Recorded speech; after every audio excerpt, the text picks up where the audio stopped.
વાહ, આ શેનું ઝાડ છે? જો તો ખરા, મારા માટે તો આ નવીન ઝાડ છે. શેનું છે આ ઝાડ? આ છે ને બેન મોગાનું ઝાડ છે. મોગાનું? હા, મેં તો પહેલી વાર નામ સાંભળ્યું છે. બોલો, આ મોગાનું ઝાડમાં શું આવે? આ જી છે ને આના મૂળિયા હોય ને એ સક્કરિયા ગાજર જેવા હોય. સક્કરિયા ગાજર જેવા હોય છે. એને આપણે વેફર બનાવાય અને બાફીને પણ ખવાય.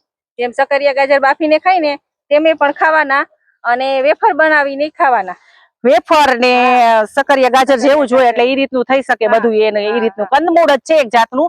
એટલે થળિયામાં જે કંદમૂળની સક્કરિયા ગાજર આવે એ રીતનું જ છે આ. અને આમાં કઈ આવે નહીં. એના પાંદડા જો કેવા સરસ છે. અને આપણે એ કાઢીને બતાવે છે કે કેવા હોય છે. શું છે બેન નામ? બતાવી દઉં. એનું નામ શું છે? મોગો છે. મોગો. હાલો જોઈએ કે કેવી રીતે ઈ મોગો કેવો છે, આપણે જોઈએ. જુઓ, સાબુદાણા પણ આમાંથી બને છે. આ કસાવાના ઝાડ તરીકે પણ ઓળખાય છે. જો બેન આ મોગો છે. એના મૂળિયા આવશે. વાહ, વાહ રે વાહ, આ તો સક્કરિયા જેવા જ છે. જુઓ, વાહ. આને કટિંગ સાફ કરી નાખવાના, પાણીથી ધોઈ નાખવાના. હા, પછી આને કટિંગ કરવાના. આપણે જેમ કેળાની વેફર કરીને છાલ ઉતારી નાખવાની. પછી વેફર કરવી હોય તો વેફર કરી શકીએ. પછી બાફો હોય તો બાફી શકીએ સક્કરિયાની જેમ જ. પણ આ કંદમૂળમાં જુઓ આવી રીતે આવે છે. મોગો આને કહેવાય છે. અને મેન ક્યાંનું આ ઝાડ છે? આ આફ્રિકાનું છે. આફ્રિકાનું છે. વધારે ઉપયોગ તો આફ્રિકામાં થાય. તો આપણે ઇન્ડિયામાં તમે ક્યાંય જોયું નથી આવું. આ બધું આફ્રિકામાં મેં આ પહેલી વખત જોયું છે આવું કે આ મોગો કહેવાય આને. કે આ તો સરસ, મેં કીધું ફૂલના ઝાડ છે પણ નહીં, આ મોગો છે કે આ નીચે કંદમૂળ આવે છે. કે આ રીતનું છે. જુઓ, એમાં આ રીતે નીકળશે. આ રીતનું છે.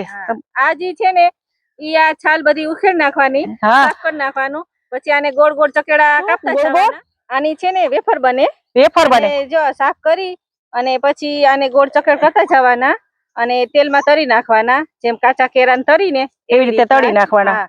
તળાઈ જાય એટલે સરસ વેફર બની જાય. સાબુદાણા કંદમૂળમાંથી જ બને છે. છાંટી દેવાનો. પછી આપણે ખાવાનો બહુ મજા આવશે. બહુ મજા આવશે. અને એને બાફીને ખાઈ શકીએ. પછી આને સક્કરિયા જેમ બાફીને એ રીતના બાફી નાખવાના અને પછી એ પણ એને ખાઈ શકાય. એટલે સક્કરિયાની રીતે જ છે આ બધી. એ રીતે ખાઈ શકીએ ને. હા, ઈ જ રીતે ખાઈ શકાય છે. અને આ પાછું જો કાઢી નાખ્યું તો પાછું આવી દીધું છે. પાછું 4 મહિને થઈ જશે. પાછું આને આ રીતે કટિંગ કરીને અને એનું થડ પાછું વાવી દેવાનું. એટલે પાછું 4 મહિને થઈ જશે. આ રીતના જ પાછા કંદમૂળ થઈ જશે. કે આફ્રિકાનું છે આ સાબુદાણાનું ઝાડ છે. અને આ કસાવા તરીકે પણ ઓળખાય છે. આ કંદમૂળ આફ્રિકામાં વધારે ઉપયોગી છે. હા, આ લોકો છે ને આફ્રિકાના લોકો વધારે આનો યુઝ કરે છે અને ખાય છે પણ. આપણે હવે જો અહીંયા હવે આપણે ઇન્ડિયામાં હવે મેં પહેલી વાર જોયું છે. હા, આવ્યું છે આપણા ઇન્ડિયામાં અહીંયા. પણ હવે લોકો સમજે અને ખાય ને તો વધારે સારું.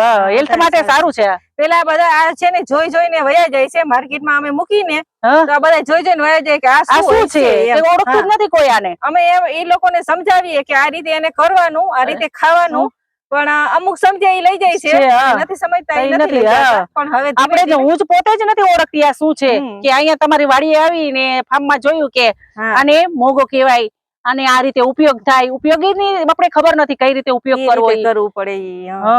એટલે હવે આ લોકો ઉપયોગ કરે છે. હા, આ ઉપયોગ કરે તો વધારે સારું છે હેલ્થ માટે.